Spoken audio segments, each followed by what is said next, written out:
In the dust-choked heart of the 19th century American West, a woman's worth was measured by her ability to be small, silent, and subservient. But Aurora was none of those things. Towering over every man in the town of Redemption, she was a pariah, a spinster doomed to a life of solitude. They called her the Giantess, a joke whispered behind cupped hands. But they didn't know that a true giant was coming. A man of the earth, a Cherokee wanderer whose hands were strong enough to shape destinies, who would build not just a house but a fortress for their shared defiance. This is the story of how love, in its most colossal form, silenced the mockers and rewrote the rules of the untamed frontier. The sun in the Arizona Territory did not discriminate. It beat down on the righteous and the wicked, the beautiful and the plain, the short and the tall with equal, unforgiving ferocity. In the fledgling town of Redemption, a settlement clawing its existence from the red dust, Aurora Thompson felt that ferocity more than most. It wasn't just the sun, it was the stares, the whispers, the overt judgments that felt like their own searing heat. Aurora was cursed with height. At 6'2", she was a giantess in a world of petite, corseted women who seemed to shrink themselves to fit the narrow expectations of society. Her father, a man of average height who had passed from consumption 2 years prior, had always called her his strong oak. But in Redemption, an oak had no place in a garden of delicate roses. She saw her reflection in the wavy glass of the general store window, a cascade of auburn hair usually tamed in a severe braid, a face of sharp angles and clear, green eyes that saw too much, in a frame that seemed to take up more space than the world was willing to grant. The daily ritual of walking from her small inherited cabin on the edge of town to the mercantile for supplies was a gauntlet of silent and not-so-silent humiliations. The women clustered in their sewing circles on shaded porches would fall silent as she passed, their needles pausing mid-stitch.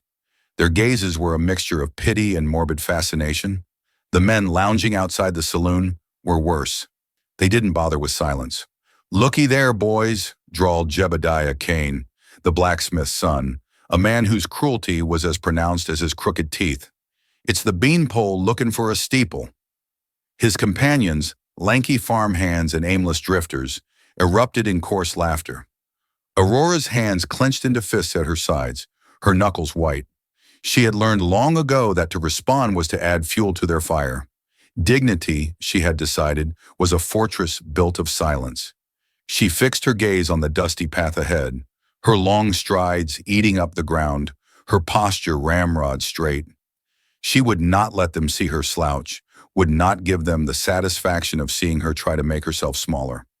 Her destination was Miller's Mercantile, a place that was both a necessity and a source of dread.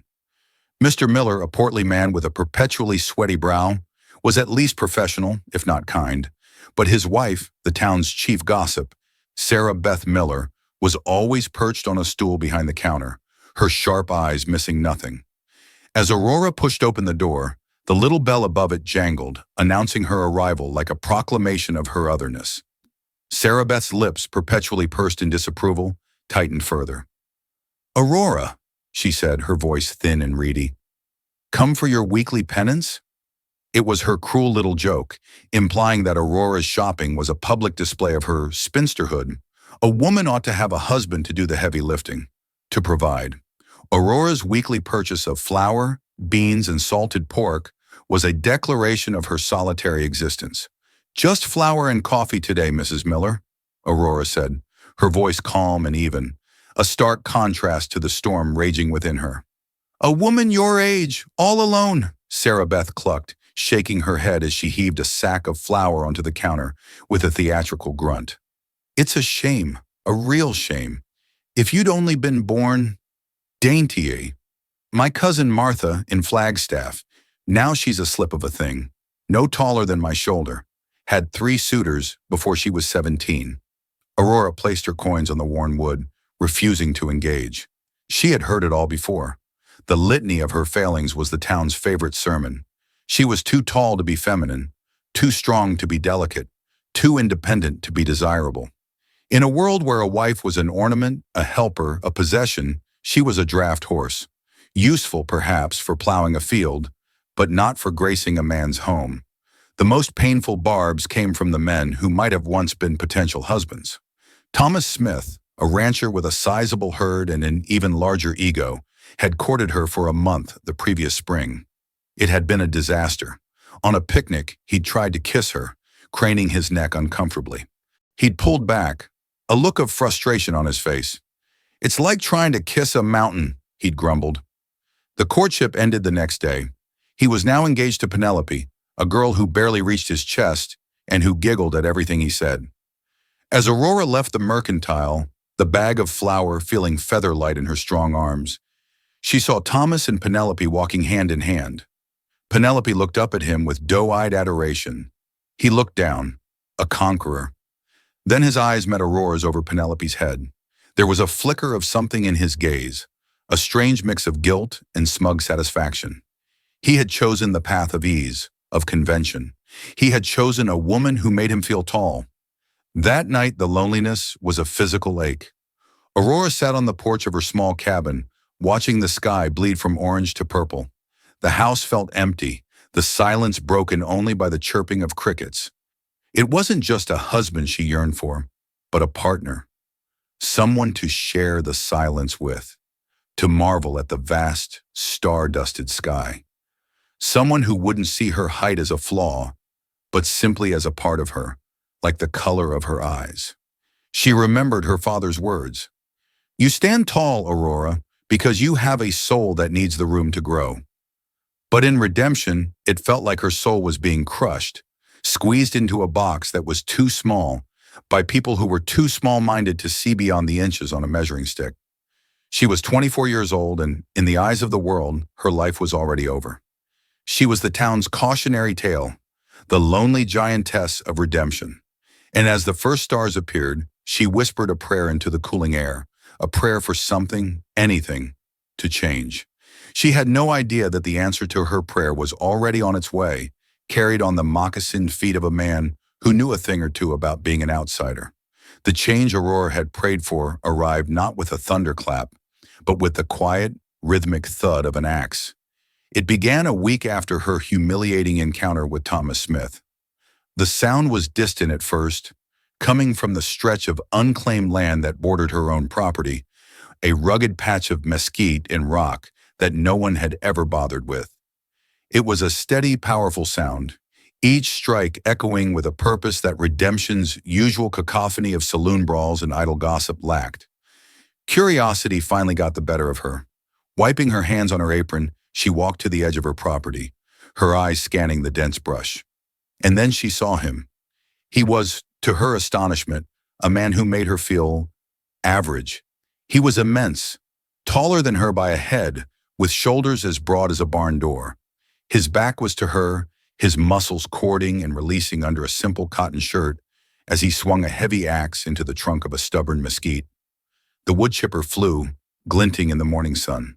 His hair was as black as a raven's wing, long and unbound, falling down his back. He wore buckskin trousers and soft-soled moccasins, and he moved with a fluid grace that belied his size.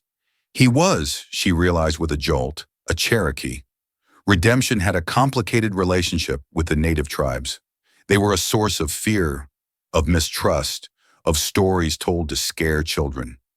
To see one so close to the town, not on a reservation, not as part of a trading party, but here, felling trees as if he owned the place, was unheard of.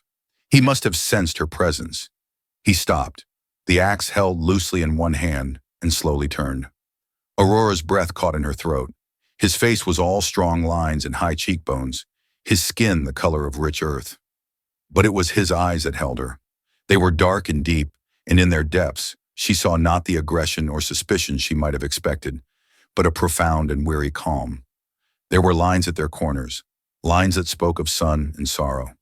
He did not smile, nor did he scowl. He simply looked at her, a silent acknowledgement. For a moment they stood there, two silent figures against the vast, indifferent landscape, the town's forgotten giantess and this mysterious titan of a man. Aurora, for the first time in her life, did not feel gawked at. She felt seen. She gave a tentative nod, a gesture she hoped conveyed a welcome, or at least a lack of hostility. He returned the nod, a slow, deliberate inclination of his head. Then, without a word, he turned back to his work. The rhythmic thud of the axe resumed, and Aurora retreated to her cabin, her mind reeling. News of the Cherokee's arrival spread through Redemption like a brush fire. Jebediah Kane and his cronies swaggered down to the edge of the woods, beers in hand, ready to intimidate the newcomer. Aurora watched from her window, her heart pounding. "Hey, you!" Jebediah yelled, his voice slurring slightly. "This ain't reservation land. You're trespassing." The man did not stop his work. The axe rose and fell, each strike a punctuation mark in his silent dismissal of them. "You deaf Injun!" another man shouted. "He's talking to you!" The man finished his cut. The tree groaned, swayed, and then crashed to the ground with a deafening roar. He calmly set his axe aside, turned to face the group of men, and simply waited. His sheer size was intimidating enough, but it was his stillness that was truly unnerving. He stood as immovable as the ancient rocks around him.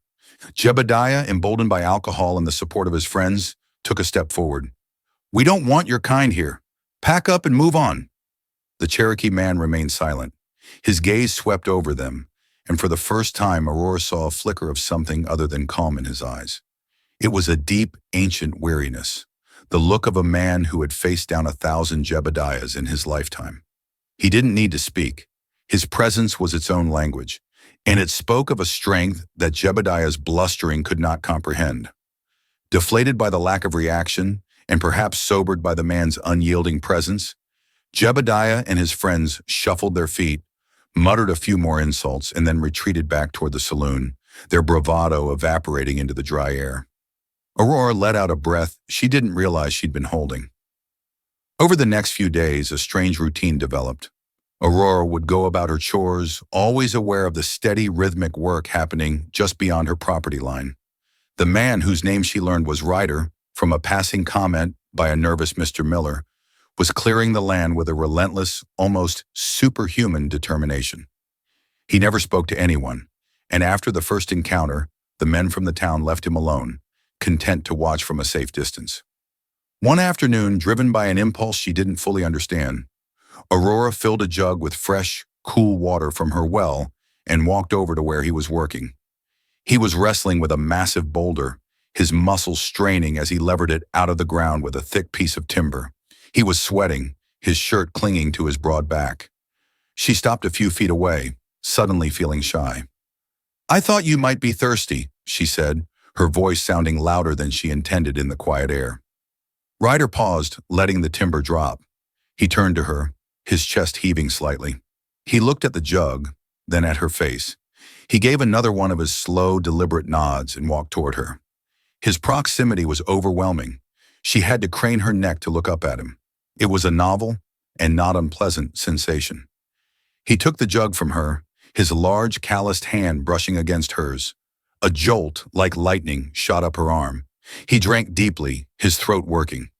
When he was finished, he wiped his mouth with the back of his hand and handed the jug back to her. "Wah-do," he said. His voice was a low rumble, like distant thunder. "Thank you." It was the first word he had spoken to her, the first she had heard him speak at all. "You're welcome," she replied, her heart fluttering. "My name is Aurora." "Ryder," he said, his gaze steady. And then a small miracle happened. The corner of his mouth twitched, and a faint, almost imperceptible smile touched his lips.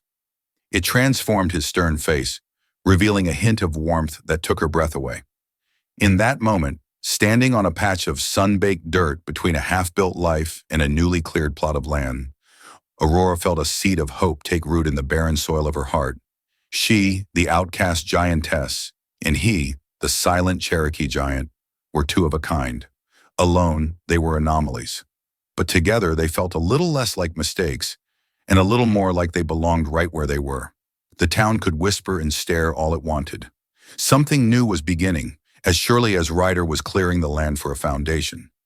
Once the land was cleared, the town of Redemption held its collective breath, waiting to see what Ryder would do next.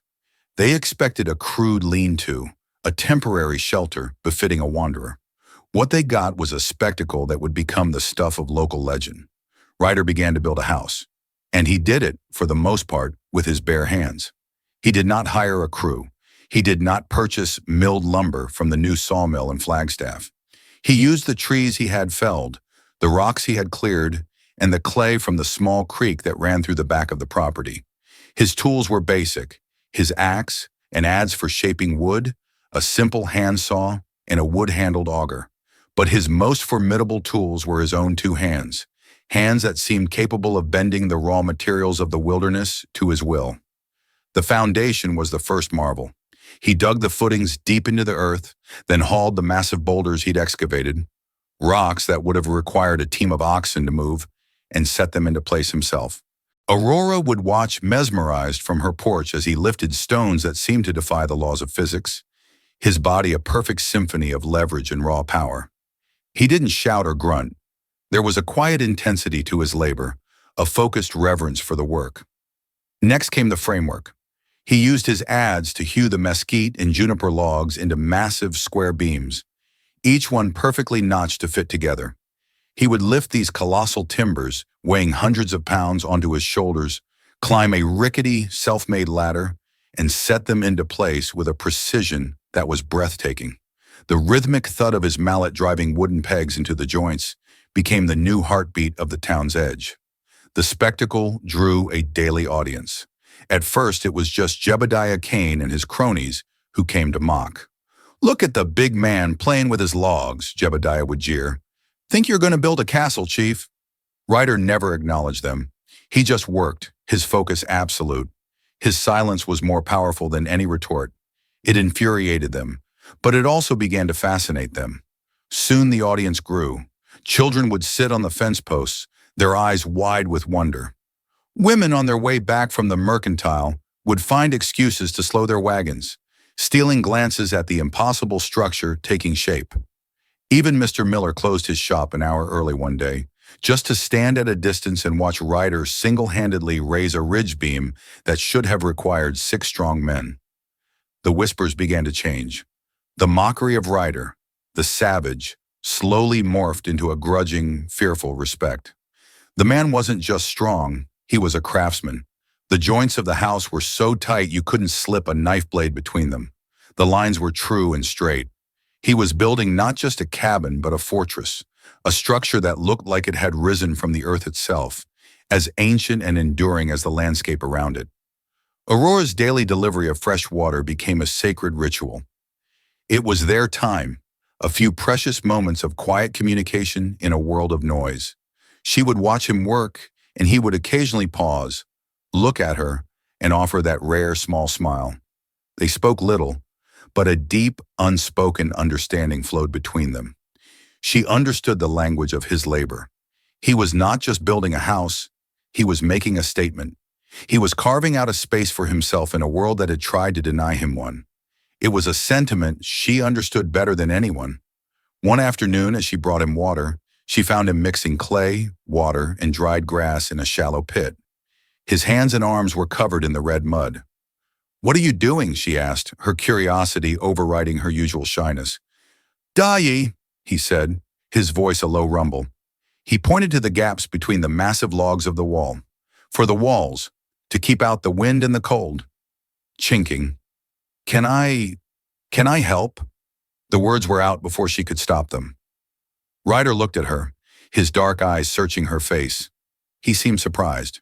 No one had offered to help. They had only come to watch, to judge. He looked at her hands, long-fingered and capable, and then he nodded. Aurora felt a thrill of excitement. She knelt beside him, rolling up her sleeves and plunging her hands into the cool, wet clay. It felt elemental, primal. Together they worked in a comfortable silence, their hands moving in a rhythmic dance. She would hand him balls of the dye, and he would press them deep into the crevices of the walls, his powerful thumbs smoothing the surface. Their proximity was intimate, the shared task a form of communion. For the first time, Aurora felt like a participant in her own life, not just an observer. She was not the tall, awkward woman being judged from afar. She was a builder, a creator. Her height, her strength, which had always been a source of shame, were now assets. She could reach the higher logs, her long arms making the work easier. As the sun began to set, casting long shadows across the valley, they stood back to admire their work. A long section of the wall was complete, the red clay glowing warmly in the fading light. "It's beautiful," Aurora breathed, a genuine smile spreading across her face. Ryder looked not at the house, but at her. He saw the smudge of clay on her cheek, the stray strands of auburn hair that had escaped her braid, the light of pride in her green eyes. "Yes," he said, his voice soft. "It is." The moment was broken by the sound of a throat being cleared. They both turned. It was Sarah Beth Miller, a basket on her arm, her face a mask of pinched disapproval. She had been watching them from the road. "Well, I never," she sniffed, her gaze flitting from the house to Aurora's muddy hands, to the towering Cherokee man beside her. "Some people have no sense of propriety." Without another word, she turned and marched back toward the town, her back stiff with indignation. The spell was broken. Aurora felt a flush of shame and anger. But when she looked at Ryder, he was watching her, his expression unreadable but steady. He reached out, his thumb gently wiping the smudge of clay from her cheek. His touch was feather-light, yet it sent a fire racing through her veins. In that moment, Aurora knew that the house was more than just a house. It was a crucible, and the town of redemption, with all its petty judgments and small-mindedness, was about to be put to the test.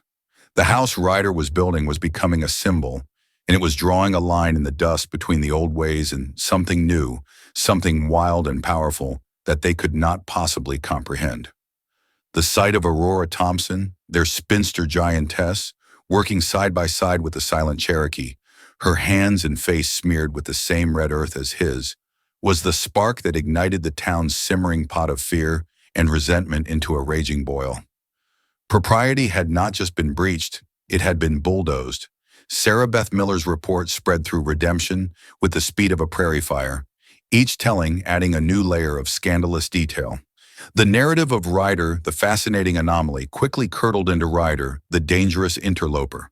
The awe at his strength was replaced by suspicion. Why was he really here? What did a man like that want in a God-fearing town like Redemption? And why, of all people, was he associating with Aurora Thompson? The answer, in the twisted logic of the town, was obvious and sinister. He was preying on the lonely, desperate spinster. He was a savage, and he was bewitching her, luring her into his strange, heathen world. The house, once a source of wonder, was now viewed as a den of iniquity, a monument to their shared deviance. The primary vessel for this poison was Thomas Smith. His engagement to the petite Penelope seemed to have done little to soothe his bruised ego. Seeing Aurora, the woman who had made him feel small, finding a sense of purpose and companionship with a man who dwarfed them all, was an unbearable insult. He saw her quiet confidence as a personal affront, her association with Ryder as a betrayal of her own kind. "It ain't right," he'd declare to anyone who would listen at the saloon, his voice thick with self-righteous anger. "A white woman, a Christian woman, shacking up with a wild Injun. It's a stain on this town." Jebediah Kane, ever the opportunist for cruelty, eagerly fanned the flames. "He's put some kind of spell on her, I tell you. You see the way she looks at him?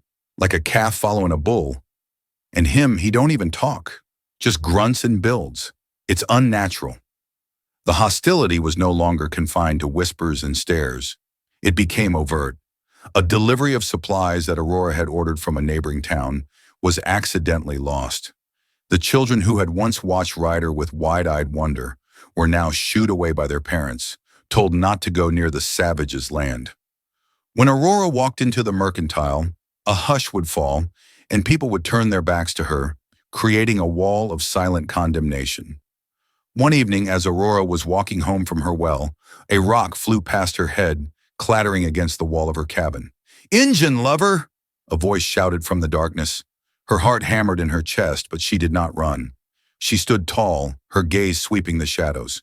"Show yourself, you coward!" she called out, her voice trembling but firm. There was no response, only the sound of scurrying feet. She told Ryder about it the next day, her voice low as she recounted the incident. He listened, his jaw tightening, a muscle twitching in his cheek. He said nothing, But that night she saw the flicker of his campfire burning late, and she knew he was awake, watching, guarding the small space of world they had begun to share. The pressure began to take its toll. The isolation was more profound than ever before. It was one thing to be mocked for her height, it was another to be hated for her heart. Doubts like insidious weeds began to creep into her mind. Was the town right? Was she being foolish? Was she putting herself and Ryder in danger? The crisis came to a head on a Sunday.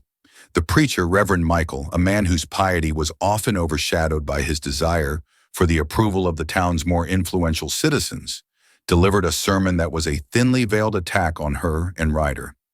He spoke of the serpent in the garden, of strange and foreign influences corrupting the faithful, of the importance of maintaining the natural order.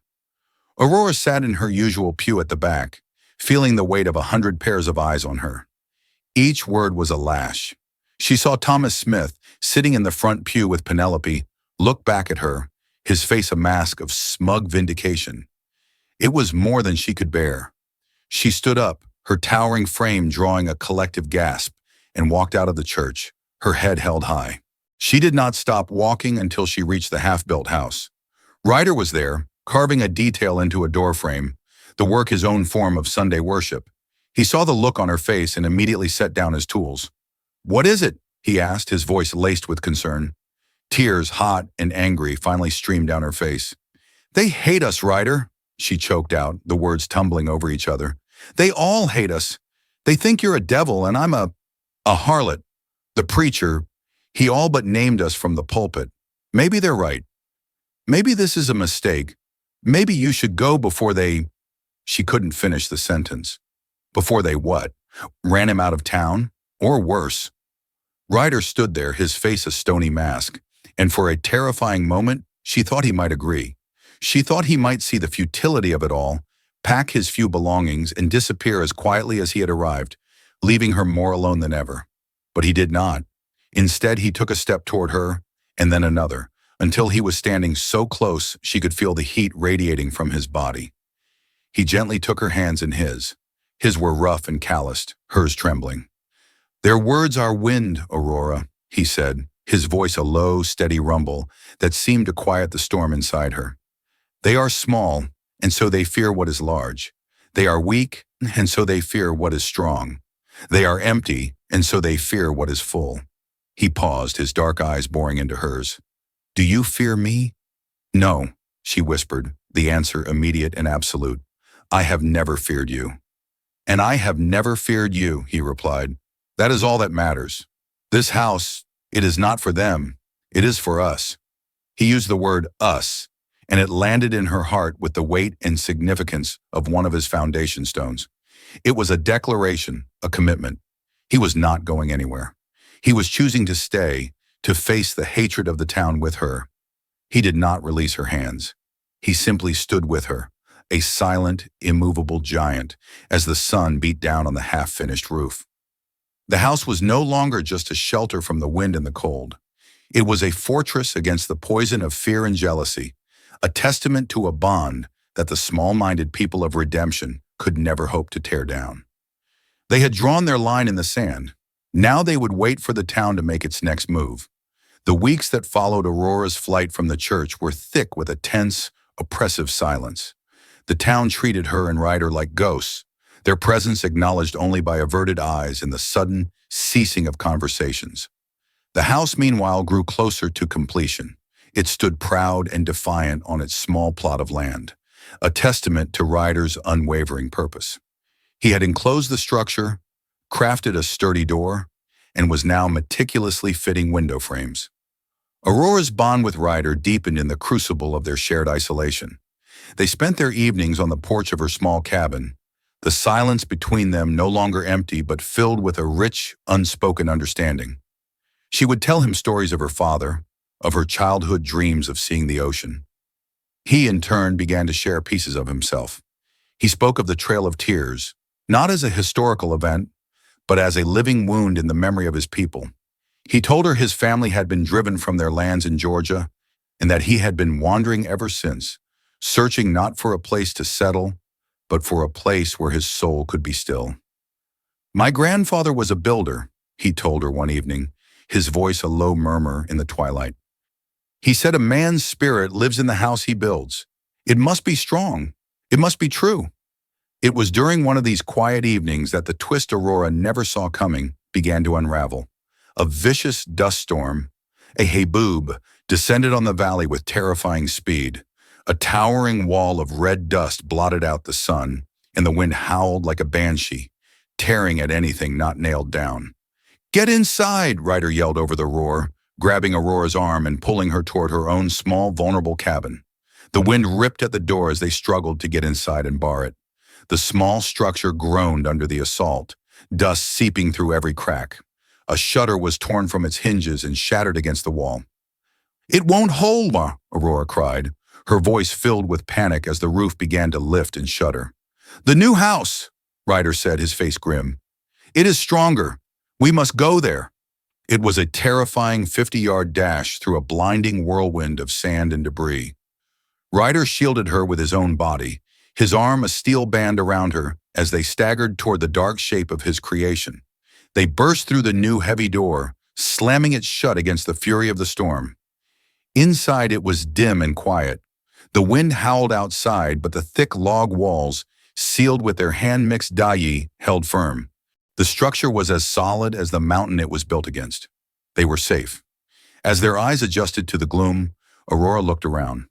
The interior was one large open room, the air thick with the scent of freshly cut wood. A stone fireplace, built with the same meticulous care as the rest of the house, dominated one wall. It was a sanctuary. It was then that she noticed it. In the center of the room, one of the wide plank floorboards was not fully nailed down. It looked different from the others, the wood a slightly different color, the grain running in another direction. "Ryder, what is this?" she asked, pointing. A shadow passed over Ryder's face. He looked at the floorboard, then at her, and she saw a flicker of something she had never seen in his eyes before. Fear. "It is nothing," he said, his voice strained, but the storm had changed something. It had stripped away pretenses, leaving only the raw, undeniable truth of their reliance on one another. "Don't lie to me, Ryder," she said softly. "Not now. Not you." He let out a long, slow breath, a sigh that seemed to carry the weight of a lifetime of secrets. He knelt, and using the edge of his knife, he carefully pried up the loose floorboard. Beneath it was a hollowed-out space, and nestled inside, wrapped in oilcloth, was a leather-bound ledger and a small, tarnished silver locket. With trembling hands, Ryder lifted the items out. He opened the locket first. Inside were two miniature portraits. One was of a beautiful, smiling Cherokee woman. The other was of a white man with kind eyes and a familiar face. Aurora gasped. It was a younger, happier version of redemption's most powerful and bitter man. Mr. Smith, Thomas's father, who had died a decade ago. "What is this?" Aurora whispered, her mind struggling to make sense of the impossible image. Ryder's voice was heavy with a sorrow so deep it seemed to shake the very foundations of the house. "The woman is my mother, Mourning Dove. The man is my father." The confession hung in the air, more powerful than the storm raging outside. Ryder was not just a Cherokee wanderer. He was the son of the late Mr. Smith, the half-brother of Thomas Smith, the man who was leading the charge of hatred against him. He opened the ledger. The pages were filled with his mother's elegant script, a mix of Cherokee syllabary and English. It was her journal. She wrote of her fierce, secret love for Mr. Smith, a wealthy rancher who had fallen for her, but lacked the courage to acknowledge her and their son publicly. He had set her up in a cabin far from town, visiting her in secret, torn between his heart and his fear of social ruin. The journal told a story of stolen moments of happiness, of promises made and broken. And then it told of tragedy. Mr. Smith, his health failing, had promised to amend his will, to provide for her and their son, to finally give Ryder his name and his inheritance. But he had died suddenly before he could do it. His legitimate family, his wife and his son Thomas, had inherited everything. Mourning Dove and the young Ryder were left with nothing but a locket in a book of secrets. "My mother died a year later," Ryder said, his voice thick with unshed tears. "Of a broken heart, I think. I have carried this ever since. I came back here, not for the money, not for the land. I came back to build a house on the land that should have been hers, to build something true and strong in a place built on lies. I wanted to be near the only family I have left, even if they hate what I am. The twist was a brutal, staggering blow. The man leading the campaign of hatred against Ryder was his own flesh and blood. Thomas Smith's animosity was not just born of petty jealousy over Aurora. It was rooted in the deep, unacknowledged shame of his father's secret life, a secret he perhaps knew on some level, but could never face. Ryder was a living, breathing reminder of the lie at the heart of the Smith legacy. Aurora looked at Ryder, at this giant of a man, and saw him with new eyes. She saw the little boy left with nothing, the man who had carried his mother's sorrow for a lifetime. Her heart ached for him. She reached out and placed her hand on his arm, her touch a silent promise. The storm outside was violent and chaotic, but inside the house that hands had built, a new, more dangerous storm had just been unleashed. The secret hidden in the floorboards had the power to tear the town and the Smith family apart.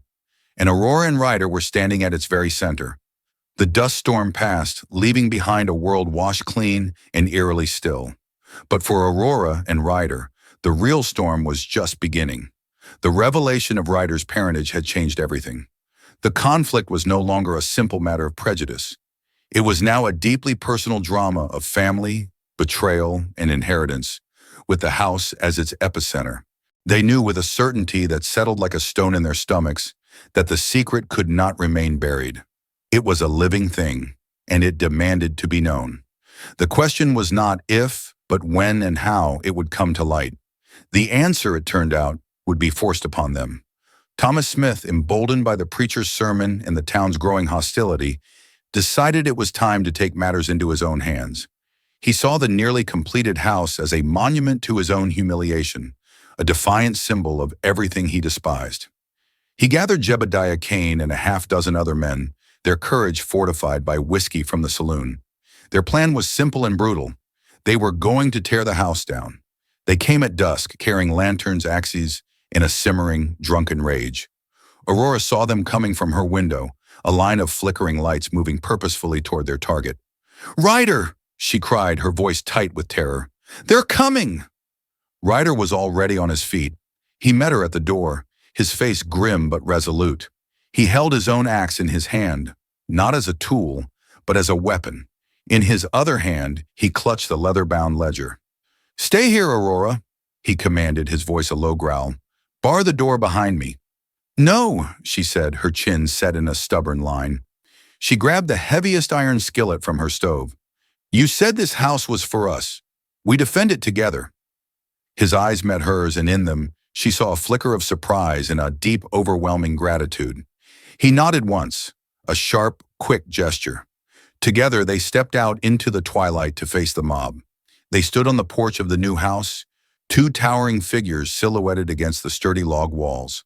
The sight of them, standing united and defiant, gave the approaching men a moment's pause. "Evening, Thomas," Ryder said, his voice calm and caring in the still air. It was the first time he had addressed his half-brother directly. Thomas's face contorted in a sneer. "Don't you speak my name, you savage? You've got no right. This is our town, our land. You've built your last blasphemy here. We're tearing it down. This house is built on land that belongs to me," Ryder stated, his voice even. "By blood." Jebediah Kane let out a coarse laugh. "By blood? The only blood you've got is wild Injun blood. Now get out of the way before we run you both down." He and another man surged forward, their axes raised. But they had underestimated Ryder's speed and strength. He moved like a striking panther, a blur of motion. He didn't use his axe to harm, but to disarm. With two swift, powerful movements, he hooked the heads of their axes with his own and ripped them from their grasp, sending them flying into the darkness. The two men stumbled back, stunned and empty-handed. "I have proof," Ryder said, holding up the ledger. "Proof that your father, William Smith, was my father too." The accusation struck Thomas like a physical blow. He staggered back, his face draining of color. "You lie," he hissed, but his voice lacked conviction. It was a truth he had long suspected, a nightmare whispered in the darkest corners of his own heart. "Do I?" Ryder's voice was relentless. "This is my mother's journal. She wrote everything. About his love for her, about his promises, about me." He took a step forward, his immense frame radiating a power that had nothing to do with physical strength. "He was a coward. He loved my mother, but he feared men like you more. He feared your judgment, your weakness. And you are just like him, hiding your fear behind hatred." Every word was a hammer blow, shattering the carefully constructed facade of Thomas's life. His identity as the sole, legitimate heir, his sense of superiority, his entire place in the world, was built on a lie, and that lie was now being exposed in front of the very men whose respect he commanded. The rage and shame in Thomas's eyes boiled over into a blind, desperate fury. "Lies!" he screamed, his voice cracking. He snatched a lantern from one of his men. "I'll burn your lies. I'll burn it all to the ground." Before anyone could react, he hurled the lit lantern at the house. It smashed against the dry log wall, oil and flames spilling in a sudden, horrific whoosh. The fire licked at the wood, catching instantly, and began to climb the wall with terrifying speed. A collective gasp went through the mob. This was more than they had signed on for. This was arson. This was madness. Aurora screamed. The house, their sanctuary, their fortress, was being consumed by flames. But Ryder did not panic. His focus was absolute. He shoved the precious ledger into Aurora's hands. "Keep this safe." Then he sprang into action. "The well!" he roared, grabbing buckets he had left near the porch. He didn't run to Aurora's small well, but to a new, deeper one he had been digging himself just behind the house. With his immense strength, he hauled bucket after bucket of water, dousing the base of the flames, trying to contain them. Aurora, her mind snapping back from the horror, rallied. "Help him, you fools!" she shrieked at the stunned men. "The whole valley will go up if the fire spreads." Her words, in the sight of the growing inferno, broke the spell of their drunken stupor. A few of the men, their faces pale with fear, scrambled to help, forming a clumsy bucket brigade. But the fire was too fast. It had reached the eaves, the dry wood of the roof catching like kindling. The front of the house was now a wall of flame. Thomas Smith stood apart, his face illuminated by the destructive fire he had started, a look of horrified awe on his face. He had meant to destroy a symbol of his shame, but he had unleashed a monster he could not control. Suddenly, a section of the burning roof groaned, cracked, and began to collapse inward.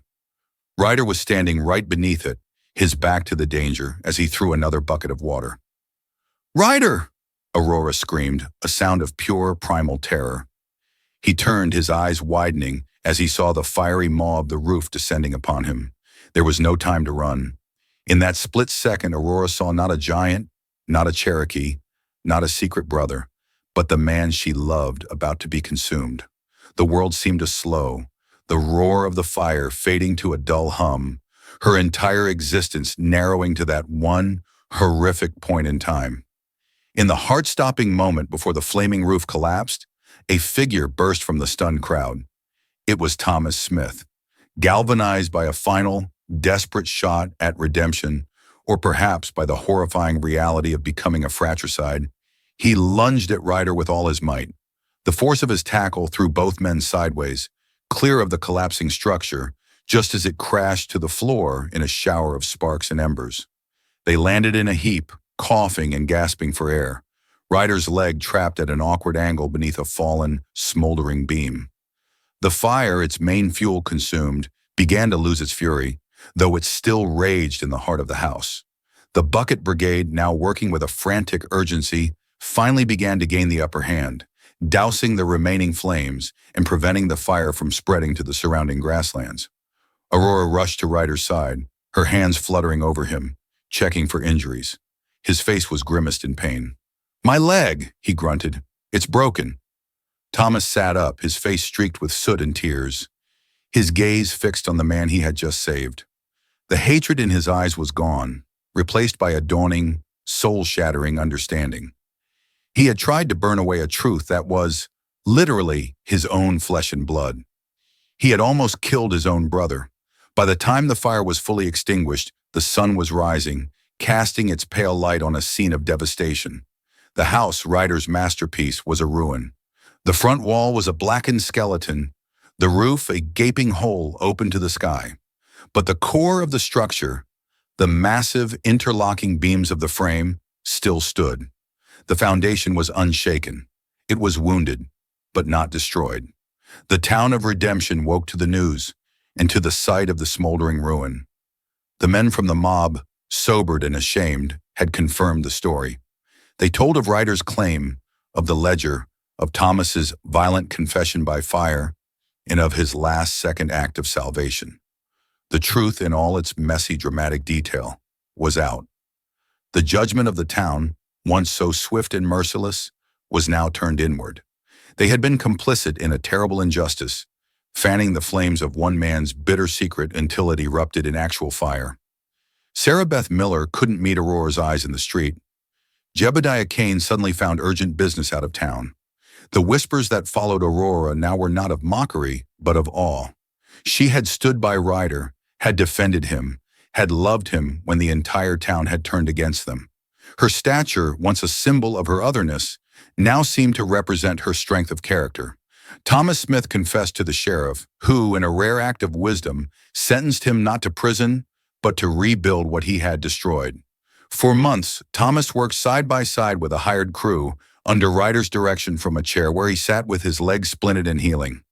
The work was a penance, a slow, arduous process of atonement. There were no easy words of forgiveness between the brothers. The wounds were too deep for that. But as they worked, a new tentative understanding began to grow, built on the shared sweat and labor of reconstruction. Thomas, for the first time, was building something real, not just living off the legacy of a lie. Aurora was their constant presence, bringing them food and water, her quiet strength the glue that held the fragile piece together. She and Ryder no longer needed the porch of her old cabin. Their evenings were spent within the slowly healing walls of their own home. One evening, as the last of the new roof beams was being set into place, Ryder turned to her. "Marry me, Aurora," he said, his voice soft but sure. "This house needs a heart. You are its heart." Tears welled in her eyes, but this time they were tears of joy. "Yes," she whispered, her voice thick with emotion. "Yes, Ryder, I will." They were married by a traveling judge a month later, standing on the porch of the finished house. The entire town, it seemed, came to watch. It was not a spectacle of mockery, but a celebration of resilience. Aurora wore a simple white dress, and for the first time she felt not just tall, but majestic. Ryder stood beside her, his leg healed, his hand holding hers. They were two giants, not of stature, but of spirit. The house they built, twice born from earth and fire, became a landmark. It was a home, filled with the love and laughter of a man and a woman who had found each other against all odds. It was a testament to the fact that true strength isn't about how you fit into the world, but about having the courage to build your own. They had been mocked and ostracized, but in the end, the giantess and the Cherokee giant had shown the small-minded town of Redemption the true meaning of the word. In the heart of the unforgiving West, a house became more than a home. It became a symbol of defiance, a testament to a love that refused to be diminished by the small-mindedness of others. Aurora and Ryder, two souls deemed too large for the world, proved that true stature is measured not in inches, but in courage, resilience, and the strength of one's convictions.